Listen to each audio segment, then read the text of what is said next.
Welcome to our channel. Today we how to log into Betterment easy tutorial step by step clearly. Open your preferred web browser. In the address bar, type in www.betterment.com and press enter. Wait for the Betterment homepage to load completely. Look for the login button located at the top right corner of the page. Click on the login button. You will be directed to the login page. Here, enter your email address associated with your Betterment account. Next, type in your password in the designated field. Double-check that your email and password are entered correctly. If you've forgotten your password, click on the Forgot Password link. Follow the prompts to reset your password if necessary. Once your email and password are correct, click the Login button.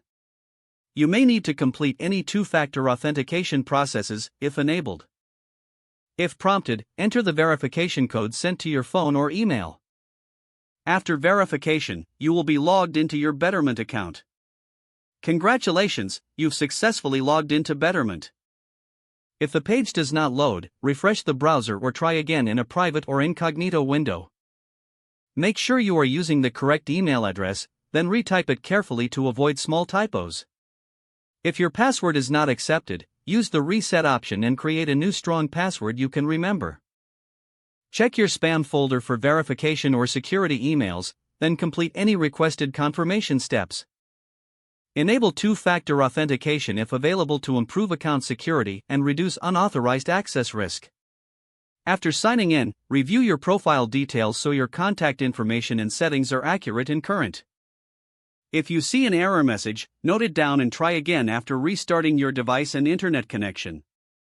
Log out when you finish, especially on shared devices, to keep your account and payment information secure.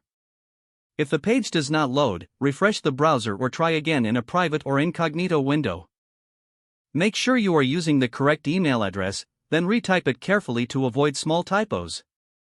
If your password is not accepted, use the reset option and create a new strong password you can remember. Check your spam folder for verification or security emails, then complete any requested confirmation steps. Don't forget to like this video and subscribe to our channel for more step-by-step tech guides.